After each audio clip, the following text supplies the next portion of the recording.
ಪ್ರಿಯ ವಿದ್ಯಾರ್ಥಿಗಳೇ, welcome back Lakshmiputra JK classes. ಮುಂದಿನ ಅಧ್ಯಾಯ ಜೀವಕ್ರಿಯೆಗಳು, ಜೀವಶಾಸ್ತ್ರದ ಕ್ವಶನ್ ಆನ್ಸರ್ ನೋಡ್ರಿ. ಇಂಪಾರ್ಟೆಂಟ್ ಇರ್ತಕ್ಕಂಥ ಕ್ವಶನ್ ಆನ್ಸರ್. ದ್ಯುತಿ ಸಂಶ್ಲೇಷಣೆಯಲ್ಲಿ ಕ್ಲೋರೋಫಿಲ್ನ ಪಾತ್ರ: ಮೇಲಕ್ಕೆ ಒತ್ತಡ ಏರ್ಪಡಿಸುವಿಕೆ, ಕಾರ್ಬನ್ ಡೈಆಕ್ಸೈಡ್ ಹೀರಿಕೊಳ್ಳುವುದು, ಆಕ್ಸಿಜನ್ ಬಿಡುಗಡೆಗೊಳಿಸುವುದು, ಬೆಳಕಿನ ಶಕ್ತಿಯನ್ನು ಹೀರಿಕೊಳ್ಳುವುದು. ಡಿ ಆಪ್ಷನ್, ಬೆಳಕಿನ ಶಕ್ತಿಯನ್ನು ಹೀರಿಕೊಳ್ಳುವುದು. ದ್ಯುತಿ ಸಂಶ್ಲೇಷಣೆಯಲ್ಲಿ ಕ್ಲೋರೋಫಿಲ್ನ ಪಾತ್ರ ಏನಪ್ಪ ಅಂತಂದರೆ ಬೆಳಕಿನ ಶಕ್ತಿಯನ್ನು ಹೀರಿಕೊಳ್ಳುವುದು. ಎರಡನೇ ಪ್ರಶ್ನೆ, ದ್ಯುತಿ ಸಂಶ್ಲೇಷಣೆಯಲ್ಲಿ ಕಾರ್ಬನ್ ಡೈಆಕ್ಸೈಡ್ ಡ್ಯಾಶ್ ಪರಿವರ್ತಿಸಲ್ಪಡುತ್ತದೆ: carbon hydrate, protein, vitamin, lipid, carbohydrate. ದ್ಯುತಿ ಸಂಶ್ಲೇಷಣೆಯಲ್ಲಿ ಕಾರ್ಬನ್ ಡೈಆಕ್ಸೈಡ್ ಡ್ಯಾಶ್ ಪರಿವರ್ತಿಸಲ್ಪಡುತ್ತದೆ ಅಂತಂದರೆ ಕಾರ್ಬೋಹೈಡ್ರೇಟನ್ನು ಪರಿವರ್ತಿಸಲ್ಪಡುತ್ತದೆ. ಪ್ರಶ್ನೆ 3, ಸಸ್ಯಗಳಲ್ಲಿ ಸ್ವಪೋಷಣೆಗೆ ಅತ್ಯವಶ್ಯಕವಾದ ಧಾತು ಇದು. ಪ್ರೋಟೀನ್ ಸಂಶ್ಲೇಷಣೆಯಲ್ಲಿ ಬಳಸಲ್ಪಡುತ್ತದೆ: oxygen, nitrogen, carbon, phosphorus. Nitrogen. ಉತ್ತರ ಏನಪ್ಪ ಅಂತಂದರೆ ನೈಟ್ರೋಜನ್. ಸಸ್ಯಗಳಲ್ಲಿ ಸ್ವಪೋಷಣೆಗೆ ಅತ್ಯವಶ್ಯಕವಾದ ಧಾತು ಯಾವುದಪ್ಪ ಅಂತಂದರೆ ನೈಟ್ರೋಜನ್. ಪ್ರಶ್ನೆ 4 ನೋಡ್ರಿ. ಬಾಯಿಯಲ್ಲಿನ ಲಾಲಾರಸವು ಈ ಕಿಣ್ವದ ಸಹಾಯದಿಂದ ಪಿಷ್ಟವನ್ನು ಸಕ್ಕರೆಯನ್ನಾಗಿ ವಿಭಜಿಸುತ್ತದೆ: ಪೆಪ್ಸಿನ್, ಅಮೈಲೇಸ್, ರೆನಿನ್, ಟ್ರಿಪ್ಸಿನ್. ಯಾವುದಪ್ಪ ಅಂದರೆ ಅಮೈಲೇಸ್. ಬಾಯಲ್ಲಿನ ಲಾಲಾರಸ ಈ ಕಿಣ್ವದ ಸಹಾಯದಿಂದ ಪಿಷ್ಟವನ್ನು ಸಕ್ಕರೆಯನ್ನಾಗಿ ವಿಭಜನೆ ಮಾಡತಕ್ಕಂಥ ಕಿಣ್ವ ಯಾವುದಪ್ಪ ಅಂತಂದರೆ ಅಮೈಲೇಸ್. ಪ್ರಶ್ನೆ 5, ಜಠರವು ಸ್ರವಿಸಲ್ಪಡುವ ಆಮ್ಲ ಡ್ಯಾಶ್: ನೈಟ್ರಿಕ್ ಆಮ್ಲ, ಸಲ್ಫ್ಯೂರಿಕ್ ಆಮ್ಲ, ಅಸಿಟಿಕ್ ಆಮ್ಲ, ಹೈಡ್ರೋಕ್ಲೋರಿಕ್ ಆಮ್ಲ. ಹೈಡ್ರೋಕ್ಲೋರಿಕ್ ಆಮ್ಲ. ಜಠರ ಯಾವ ರಸ ಸ್ರವಿಸಲ್ಪಡುತ್ತದೆ ಅಂದರೆ ಹೈಡ್ರೋಕ್ಲೋರಿಕ್ ಆಮ್ಲ ಸ್ರವಿಸಲ್ಪಡಿಸ್ತದೆ. ಪ್ರಶ್ನೆ 6, ಪಕ್ಷಿಗಳು ನೈಟ್ರೋಜನ್ ತ್ಯಾಜ್ಯಗಳು ಈ ರೂಪದಲ್ಲಿ ಬಿಡುಗಡೆಗೊಳಿಸುತ್ತದೆ: carbon dioxide, urea, ammonia, uric ಆಮ್ಲ. ಯೂರಿಕ್ ಆಮ್ಲ. ಪಕ್ಷಿಗಳು ನೈಟ್ರೋಜನ್ ತ್ಯಾಜ್ಯ ಈ ರೂಪದಲ್ಲಿ ಬಿಡುಗಡೆಗೊಳಿಸ್ತಕ್ಕಂಥದ್ದು ಯಾವುದಪ್ಪ ಅಂತಂದರೆ ಯೂರಿಕ್ ಆಮ್ಲ. ಪ್ರಶ್ನೆ 7 ನೋಡ್ರಿ. ಜಠರವು ಸ್ರವಿಸಲ್ಪಟ್ಟ ಆಮ್ಲದಿಂದಾಗಿ ಕರುಳಿನ ಗೋಡೆಗಳಿಗೆ ಧಕ್ಕೆಯಾಗದಂತೆ ಲೊಳೆಯನ್ನು ಸ್ರವಿಸುವ ಕಿಣ್ವ ಅಂತ ಕೇಳ್ಯಾರ. ಯಾವುದು ಲೊಳೆ ಸ್ರವಿಸಿಕೆ ಆಗ್ತದಪ್ಪ ಅಂತಂದರೆ ಪೆಪ್ಸಿನ್. ಪೆಪ್ಸಿನ್ ಲೊಳೆಯಿಂದ ಕರುಳಿನ ಗೋಡೆಗಳಿಗೆ ಧಕ್ಕೆಯಾಗದಂತೆ ಕಾಪಾಡ್ಕೋತಕ್ಕಂಥದ್ದು ಪೆಪ್ಸಿನ್ ನೋಡ್ರಿ. ಪ್ರಶ್ನೆ 8, ಆಹಾರದಲ್ಲಿನ ಈ ಪದಾರ್ಥಗಳಿಂದಾಗಿ ಸಸ್ಯಾಹಾರಿಗಳ ಸಣ್ಣ ಕರುಳು ಮಾಂಸಾಹಾರಿಗಳ ಸಣ್ಣ ಕರುಳಿಗಿಂತ ಉದ್ದವಾಗಿದೆ: ಪ್ರೋಟೀನ, ಕಾರ್ಬೋಹೈಡ್ರೇಟ್, ಸೆಲ್ಯುಲೋಸ್, ಲಿಪಿಡ್. ಯಾವುದಪ್ಪ ಅಂತಂದರೆ ಸೆಲ್ಯುಲೋಸ್. ಆಹಾರದಲ್ಲಿನ ಪದಾರ್ಥಗಳಿಂದಾಗಿ ಸಸ್ಯಾಹಾರಿಗಳ ಸಣ್ಣ ಕರುಳು ಏನಪ್ಪ ಅಂದರೆ ಮಾಂಸಾಹಾರಿಗಳ ಸಣ್ಣ ಕರುಳಿಗಿಂತ ಉದ್ದವಾದಂತಂದರೆ ಸೆಲ್ಯುಲೋಸ್. ಪ್ರಶ್ನೆ 9, ಕಾರ್ಬೋಹೈಡ್ರೇಟ್, ಕೊಬ್ಬು ಮತ್ತು ಪ್ರೋಟೀನ್ ಸಂಪೂರ್ಣವಾಗಿ ಪಚನಗೊಳ್ಳುವ ಜೀರ್ಣಾಂಗದ ಅಂಗ: ಬಾಯಿ, ಸಣ್ಣ ಕರುಳು, ದೊಡ್ಡ ಕರುಳು, ಜಠರ, ಸಣ್ಣ ಕರುಳು. ಯಾವುದಪ್ಪ ಅಂದರೆ ಸಣ್ಣ ಕರುಳು. ಪ್ರಶ್ನೆ 10, ಜೀರ್ಣವಾದ ಆಹಾರವು ಸಣ್ಣ ಕರುಳಿನಿಂದ ಹೀರಿಕೆಗೆ ಒಳಪಡಲು ಸಹಾಯ ಮಾಡುವ ಬೆರಳಿನಂತಹ ರಚನೆ: ಕಿಣ್ವಗಳು, ವಿಲ್ಲೈ, ಅಪೆಂಡಿಕ್ಸ್, ಯಕೃತ. B option, villi. ಜೀರ್ಣವಾದ ಆಹಾರ ಸಣ್ಣ ಕರುಳಿನಿಂದ ಹೀರಿಕೆ ಆಗ್ತದೆ. ಯಾವ ಹೀರಿಕೆ ಮಾಡ್ಕೋತಾವ ಅಂತಂದರೆ ವಿಲ್ಲೈ. ಪ್ರಶ್ನೆ 11, ಯೂರಿಯಾ ಉತ್ಪಾದಿಸುವ ಭಾಗ: ಯೂರಿಯಾ ಎಲ್ಲಿ ಉತ್ಪಾದನೆ ಆಗ್ತದೆ ಅಂತಂದರೆ ಮೆದುಜನಕ, ಮೂತ್ರಜನಕಾಂಗ, ಶ್ವಾಸಕೋಶ, ಚರ್ಮ. ಮೂತ್ರಜನಕಾಂಗದಲ್ಲಿ ಉತ್ಪತ್ತಿ ಆಗ್ತದೆ. ಪ್ರಶ್ನೆ 12 ನೋಡ್ರಿ.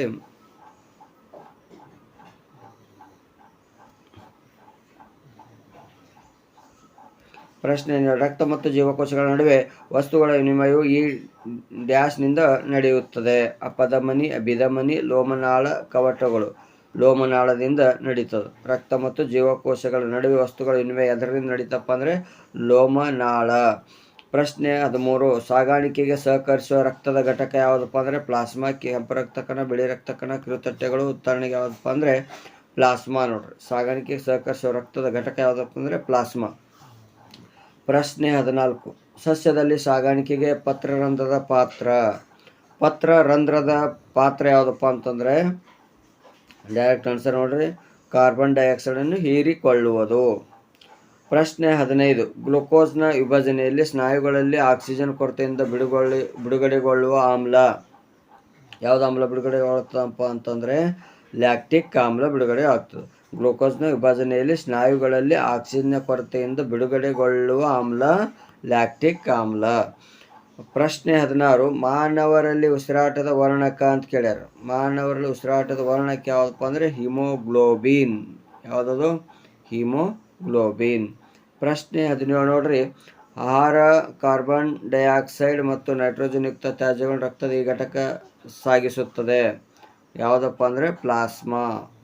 ಆನ್ಸರ್ ಏನು? ಪ್ಲಾಸ್ಮಾ. ಪ್ರಶ್ನೆ 18 ಆಕ್ಸಿಜನ್ ಸಮೃದ್ಧ ರಕ್ತವು ಹೃದಯದ ಈ ಕೋಣೆಗೆ ಪ್ರವೇಶಿಸುತ್ತದೆ. ಆಕ್ಸಿಜನ್ ಸಮೃದ್ಧ ರಕ್ತ ಯಾವ ಹೃದಯದ ಕೋಣೆಗೆ ಅಂತಂದರೆ ಎಡ ಹೃತ್ಕರ್ಣದಕ್ಕೆ ಪ್ರವೇಶ ಆಗ್ತದೆ. ಪ್ರಶ್ನೆ 19 ನೋಡ್ರಿ. ಆಕ್ಸಿಜನ್ ರಹಿತ ರಕ್ತವು ಹೃದಯದ ಈ ಕೋಣೆಗೆ ಪ್ರವೇಶಿಸುತ್ತದೆ. ಎಡ ಹೃತ್ಕರ್ಣ, ಬಲ ಹೃತ್ಕರ್ಣ, ಎಡ ಹೃತ್ಕುಕ್ಷಿ, ಬಲ ಹೃತ್ಕುಕ್ಷಿ. ಉತ್ತರ ಯಾವುದಪ್ಪ ಅಂದರೆ ಬಲ ಹೃತ್ಕರ್ಣ. ಆಕ್ಸಿಜನ್ ರಹಿತ ರಕ್ತ ಹೃದಯದ ಈ ಕೋಣೆಗೆ ಪ್ರವೇಶ ಆಗ್ತದೆ. ಬಲ ಹೃತ್ಕರ್ಣಕ್ಕೆ ಆಕ್ಸಿಜನ್ ರಹಿತ ರಕ್ತ ಪ್ರವೇಶ ಮಾಡ್ತದೆ. ಪ್ರಶ್ನೆ 20 ಹೃದಯದ ಕೋಣೆಗಳಾದ ಹೃತ್ಕರ್ಣ ಮತ್ತು ಹೃತ್ಕುಕ್ಷಿಗಳು ಸಂಕುಚಿಸಿದಾಗ ರಕ್ತವು ಹಿಮ್ಮುಖವಾಗಿ ಹರಿಯದಂತೆ ನಿಯಂತ್ರಿಸುವ ಹೃದಯದ ಭಾಗ ಯಾವುದಪ್ಪ ಅಂತಂದರೆ ಆನ್ಸರ್ ನೋಡ್ರಿ ಉತ್ತರದಲ್ಲಿ ಕವಾಟುಗಳು ಅಂಥೇಳಿ. ಕವಾಟುಗಳು ಏನು ಮಾಡ್ತಂದ್ರೆ ರಕ್ತ ಮುಂದೆ ಆಗ್ಲಾರ್ದ ಮುಂದೆ ಬಂದರೆ ಮತ್ತೆ ವಾಪಸ್ ಬರಲಾರ್ದಂಗೆ ನೋಡ್ತಕ್ಕಂಥದ್ದು ಯಾವಪ್ಪ ಅಂತಂದರೆ ಅದು ಕವಾಟುಗಳು. ಹೌದಾ. ಪ್ರಶ್ನೆ 21 ನೋಡ್ರಿ. ಎಡ ಹೃತ್ಕುಕ್ಷಿ ಮತ್ತು ಬಲ ಹೃತ್ಕುಕ್ಷಿಗಳನ್ನು ಬೇರ್ಪಡಿಸುವ ಹೃದಯದ ಗೋಡೆ ಸೆಪ್ಟಮ್, ಅಭಿಧಮನಿ, ಅಪಧಮನಿ, ಕವಾಟುಗಳು ಯಾವುದಪ್ಪ ಅಂದರೆ ಸೆಪ್ಟಮ್. ಎಡ ಹೃತ್ಕುಕ್ಷಿ ಬಲ ಹೃತ್ಕುಕ್ಷಿ ಬೇರ್ಪಡಿಸುವ ಹೃದಯದ ಗೋಡೆ ಯಾವುದಪ್ಪ ಅಂದರೆ ಅದಕ್ಕೆ ಸೆಪ್ಟಮ್ ಅಂತ ಕರಿತೀವಿ. ಪ್ರಶ್ನೆ 22 ಈ ಪ್ರಾಣಿಯಲ್ಲಿ ರಕ್ತವು ಹೃದಯವನ್ನು ಒಂದು ಬಾರಿ ಮಾತ್ರ ಹಾದು ಹೋಗುತ್ತದೆ. ಒಂದು ಬಾರಿ ಹಾದು ಹೋಗತಕ್ಕಂಥ ಪ್ರಾಣಿ ಯಾವುದಪ್ಪ ಅಂದರೆ ಏನು? ಸರೀಸೃಪ, ಮೀನುಗಳು, ಸಸ್ತನಿಗಳು, ಉಭಯವಾಸಿಗಳು. ಯಾವುದಪ್ಪ ಅಂದರೆ ಬಿ ಮೀನುಗಳು. ಒಂದು ಬಾರಿ ಮಾತ್ರ ಹಾದು ಹೋಗ್ತಕ್ಕಂಥದ್ದು. ಹೌದಾ. ಹೃದಯಕ್ಕೆ ಒಂದೇ ಬಾರಿ ಹಾದು ಹೋಗ್ತದೆ ಮೀನುಗಳು. ರಕ್ತ ಹೆಪ್ಪುಗಟ್ಟಲು ಕಾರಣವಾದ ರಕ್ತದ ಘಟಕ ಪ್ಲಾಸ್ಮಾ. ಕೆಂಪು ರಕ್ತಕಣ, ಬಿಳಿ ರಕ್ತಕಣ, ಕಿರುತಟ್ಟೆಗಳು. 24ನೇ ಪ್ರಶ್ನೆ ಮೂತ್ರಪಿಂಡಗಳ ಮೂಲಭೂತ ಸೋಸುವ ಘಟಕ ಯಾವುದು? ಮೂತ್ರನಾಳ, ಮೂತ್ರಪಿಂಡ, ನೆಫ್ರಾನ್, ಮೂತ್ರದ್ವಾರ. ಯಾವುದಪ್ಪ ಅಂದರೆ ನೆಫ್ರಾನ್. 25ನೇ ಪ್ರಶ್ನೆ ಮೆದುಜರಕ ರಸವು ಸ್ರವಿಸುವ ಕಿಣ್ವಗಳನ್ನು ಹೆಸರಿಸಿ. ಪ್ರೋಟೀನನ್ನು ಜೀರ್ಣಿಸುವ ಟ್ರಿಪ್ಸಿನ್ ಹಾಗೂ ಕೊಬ್ಬನ್ನು ವಿಭಜಿಸುವ ಲೈಪೇಸ್. ಹೌದಾ. ಪ್ರಶ್ನೆ 26 ನೋಡ್ರಿ. ಪ್ರೋಟೀನ್, ಕಾರ್ಬೋಹೈಡ್ರೇಟ್ ಮತ್ತು ಕೊಬ್ಬು ಅಂತಿಮವಾಗಿ ರೂಪುಗೊಳ್ಳುವ ವಸ್ತುಗಳನ್ನು ಹೆಸರಿಸಿ ಅಂತ ಕೇಳ್ತಾರೆ. ಪ್ರೋಟೀನ್ ಅಮೈನೋ ಆಮ್ಲವಾಗಿ, ಕಾರ್ಬೋಹೈಡ್ರೇಟ್ಸ್ ಗ್ಲುಕೋಸ್ ಆಗಿ, ಕೊಬ್ಬು ಗ್ಲಿಸರಾಲ್ ಮತ್ತು ಕೊಬ್ಬಿನ ಆಮ್ಲವಾಗಿ ಪರಿವರ್ತಿಸಲ್ಪಡುತ್ತದೆ. ಪ್ರಶ್ನೆ 27 ನೋಡ್ರಿ. ಗ್ಲುಕೋಸ್ನ ವಿಭಜನೆಯ ವಿವಿಧ ಪ್ರಕ್ರಿಯೆಗಳು ಯಾವುವು? ಗ್ಲುಕೋಸ್ನ ವಿಭಜನೆಯ ವಿವಿಧ ಪ್ರಕ್ರಿಯೆಗಳು ಯಾವಪ್ಪ ಅಂದರೆ ಗ್ಲುಕೋಸ್ ವಿಭಜನೆಯ ವಿವಿಧ ಪ್ರಕ್ರಿಯೆಗಳು ಆಕ್ಸಿಜನ್ ಉಪಸ್ಥಿತಿ ಉಸಿರಾಟ, ಆಕ್ಸಿಜನ್ ಅನುಪಸ್ಥಿತಿ ಉಸಿರಾಟ, ಆಕ್ಸಿಜನ್ ಕೊರತೆಯ ಉಸಿರಾಟ. ಪ್ರಶ್ನೆ 28 ಆಕ್ಸಿಜನ್ ಅನುಪಸ್ಥಿತಿಯಲ್ಲಿ ಗ್ಲುಕೋಸ್ ವಿಭಜನೆ ಹೊಂದಿ ಬಿಡುಗಡೆಯಾಗುವ ವಸ್ತುಗಳು ಯಾವುವು ಅಂತ ಕೇಳ್ತಾರೆ. ಆಕ್ಸಿಜನ್ ಅನುಪಸ್ಥಿತಿಯಲ್ಲಿ ಗ್ಲುಕೋಸ್ ವಿಭಜನೆ ಹೊಂದಿ ಎಥನಾಲ್, ಕಾರ್ಬನ್ ಡೈಆಕ್ಸೈಡ್ ಮತ್ತು ಅಲ್ಪ ಪ್ರಮಾಣದ ಶಕ್ತಿ ಬಿಡುಗಡೆಯಾಗುತ್ತದೆ. ಪ್ರಶ್ನೆ 29 ನೋಡ್ರಿ. ಜಲಚರ ಜೀವಿಗಳ ಉಸಿರಾಟದ ದರವು ತೀವ್ರವಾಗಿರುತ್ತದೆ ಏಕೆ? ಯಾಕೆ ಹೆಚ್ಚಾಗಿರ್ತದೆ ಅಂತಂದರೆ ಜಲಚರಗಳಿಗೆ ನೀರಿನಲ್ಲಿ ಲಭ್ಯವಾಗುವ ಆಕ್ಸಿಜನ್ ಪ್ರಮಾಣ ಕಡಿಮೆ ಇರುವುದರಿಂದ ಅವುಗಳು ತೀವ್ರಗತಿಯಲ್ಲಿ ಉಸಿರಾಟ ನಡೆಸಿ ದೇಹಕ್ಕೆ ಅವಶ್ಯಕವಾದ ಆಕ್ಸಿಜನ್ ಪೂರೈಸಿಕೊಳ್ಳುತ್ತವೆ. ಪ್ರಶ್ನೆ 30 ನೋಡ್ರಿ. ಉಸಿರಾಟದ ಸಂದರ್ಭದಲ್ಲಿ ಎದೆಗೂಡು ದೊಡ್ಡದಾಗಿ ಗಾಳಿಯು ಶ್ವಾಸಕೋಶದೊಳಗೆ ಹೀರಲ್ಪಡುತ್ತದೆ. ಈ ಪರಿಣಾಮಕ್ಕೆ ಕಾರಣವಾದ ದೇಹದ ಭಾಗಗಳು ಯಾವುವು? ಉಸಿರಾಟದ ಸಂದರ್ಭದಲ್ಲಿ ಎದೆಗೂಡು ದೊಡ್ಡದಾಗಿ ಗಾಳಿಯು ಶ್ವಾಸಕೋಶದೊಳಗೆ ಹೀರಲ್ಪಡುತ್ತದೆ. ಈ ಪರಿಣಾಮಕ್ಕೆ ಕಾರಣವಾದ ದೇಹದ ಭಾಗಗಳು ಎಂದರೆ ಪಕ್ಕೆಲುಬು ಮತ್ತು ಒಪೆ. ಹೌದಾ. ಪ್ರಶ್ನೆ 31 ದೇಹದಲ್ಲಿ ಕಾರ್ಬನ್ ಡೈಆಕ್ಸೈಡ್ ಹೇಗೆ ಸಾಗಿಸಲ್ಪಡುತ್ತದೆ? ಅಂದರೆ ದೇಹದಲ್ಲಿ ಕಾರ್ಬನ್ ಡೈಆಕ್ಸೈಡ್ ನೀರಿನಲ್ಲಿ ಕರಗಿ ಇದು ರಕ್ತದೊಂದಿಗೆ ಲೀನಗೊಂಡು ಸಾಗಿಸಲ್ಪಡುತ್ತದೆ. ಪ್ರಶ್ನೆ 32 ದೇಹದಲ್ಲಿ ಆಕ್ಸಿಜನ್ ಹೇಗೆ ಸಾಗಿಸಲ್ಪಡುತ್ತದೆ? ಆಕ್ಸಿಜನ್ ರಕ್ತದಲ್ಲಿನ ಹಿಮೋಗ್ಲೋಬಿನ್ ನೊಂದಿಗೆ ಆಕರ್ಷಿಸಿಕೊಂಡು ಸಾಗಿಸಲ್ಪಡುತ್ತದೆ. ಪ್ರಶ್ನೆ 33 ಪಕ್ಷಿ ಮತ್ತು ಸಸ್ತನಿಗಳಿಗೆ 4 ಹೃದಯದ ಕೋಣೆಗಳಿವೆ. ಇದರ ಪ್ರಾಮುಖ್ಯತೆ ಏನು? ದೇಹವು ಸಂಕೀರ್ಣಗೊಂಡಂತೆ ದೇಹವು ತನ್ನ ಜೈವಿಕ ಪ್ರಕ್ರಿಯೆಯ ನಿರ್ವಹಣೆಗೆ ಹೆಚ್ಚಿನ ಶಕ್ತಿಯ ಅವಶ್ಯಕತೆ ಬೀಳುತ್ತದೆ. ಇದು ಆಕ್ಸಿಜನ್ ಯುಕ್ತ ರಕ್ತ ಮತ್ತು ಆಕ್ಸಿಜನ್ ರಹಿತ ರಕ್ತವು ಪ್ರತ್ಯೇಕವಾದಾಗ ಮಾತ್ರ ಸಾಧ್ಯವಾಗುತ್ತದೆ. ಹಾಗಾಗಿ ಇವುಗಳಲ್ಲಿ 4 ಹೃದಯದ ಕೋಣೆಗಳಿವೆ. ಪ್ರಶ್ನೆ 34 ಇಮ್ಮಡಿ ಪರಿಚಲನೆ ಎಂದರೇನು? ಆಕ್ಸಿಜನ್ ಯುಕ್ತ ಮತ್ತು ಆಕ್ಸಿಜನ್ ರಹಿತ ರಕ್ತವು ಎರಡೆರಡು ಬಾರಿ ಹೃದಯವನ್ನು ಹಾದು ಹೋಗುತ್ತದೆ.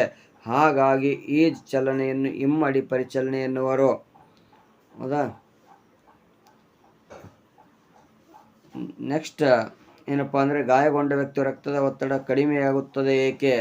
ಇದು ಈ ಪ್ರಶ್ನೆಯ ಉತ್ತರ ಮುಂದಿನ ಒಂದು ವಿಡಿಯೋದಲ್ಲಿ ನೋಡೋಣ ಅಂತ ಹೇಳ್ತಾ ಇಲ್ಲಿವರೆಗೂ ವಿಡಿಯೋ ನೋಡಿದ ಎಲ್ಲರಿಗೂ ಮತ್ತೊಮ್ಮೆ ಧನ್ಯವಾದಗಳನ್ನು ಹೇಳ್ತಾ ಮತ್ತೆ ಮುಂದಿನ ಒಂದು ಹೊಸ ವಿಡಿಯೋದ ಮುಖಾಂತರ ಎಲ್ಲರೂ ಸಿಗೋಣ ಅಂತ ಹೇಳ್ತಾ ವಿಡಿಯೋ ನೋಡಿದ ಎಲ್ಲರಿಗೂ ಧನ್ಯವಾದಗಳು.